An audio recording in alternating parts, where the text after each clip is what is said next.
A nation stands in shock and remembrance as thousands gather under one roof, paying homage to a fallen voice whose influence shaped a political generation. The memorial service for Charlie Kirk, the outspoken conservative commentator whose tragic shooting stunned communities coast to coast, has commenced at State Farm Stadium in Glendale, Arizona. But here's where it gets controversial. Charlie Kirk's legacy isn't just about conservative politics. It's about the divisions, conversations, and youth engagement he ignited. Some say he empowered a new generation. Others argue he deepened divides. Which side are you on? Kirk's life was cut short during a speaking engagement at a university in Utah, setting off waves of grief and debate about the impact of political violence. The memorial has drawn an array of high-profile attendees, making it as much a reflection of today's political climate as a solemn farewell. U.S. President Donald Trump, Vice President J.D. Vance, Kirk's widow Erica, and other leading conservative figures are among those slated to address the massive gathering.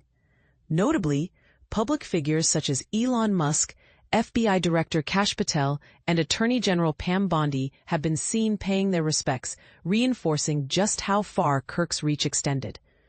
Throughout the stadium, it's impossible to miss the statement being made.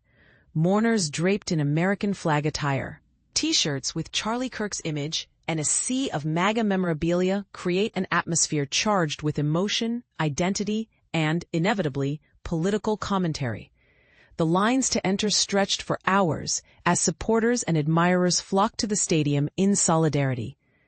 Members of the Trump administration, including Secretary of State Marco Rubio, Secretary of War Pete Hegseth, and Secretary of Health and Human Services Robert Kennedy Jr., honored Kirk from the stage. Rubio's words captured a sentiment that many in attendance felt but struggled to express.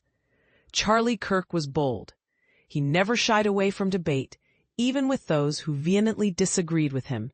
His influence on young men in particular changed lives, and for that, his legacy will only grow.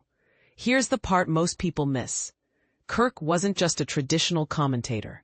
He leveraged every modern media platform, from Twitter to podcasts, to reach and mobilize young Americans, a fact often overlooked by his critics. Whether you loved his message or loathed his delivery, his methods set a new template for political discourse in the digital age. The service was rich with tributes from all corners of the conservative world. Evangelical leaders, Turning Point USA members, and right-wing pundits took to the stage, sharing stories of Kirk's leadership, his unapologetic faith, and the movement he sparked. Tucker Carlson, another polarizing media figure, praised Kirk's staunch Christianity and his commitment to challenging the status quo.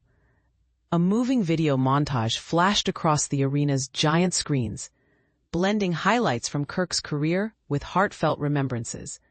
Even global leaders spoke out, with Australian Prime Minister Anthony Albanese labeling the day a very sad occasion, echoing sentiments that Kirk's influence stretched beyond American borders. But there's an uncomfortable truth lurking. 22-year-old Tyler Robinson now faces aggravated murder charges in connection to Kirk's death. The case reopens urgent debates about safety at political events and whether rhetoric on any side fuels real-world violence. Should public figures bear responsibility for the climate their words create? Prime Minister Albanese may have summed it up best. There's no place for political violence anywhere. But can a nation genuinely embrace dialogue over division after moments like this? Now, the question turns to you. Was Charlie Kirk a necessary spark for youth involvement in American politics, or a divisive force in an already fractured climate? Do you think the outpouring of grief is warranted, or is it colored by partisanship? Share your views in the comments, and let's keep this discussion going, because this is a story whose impact is only beginning to unfold.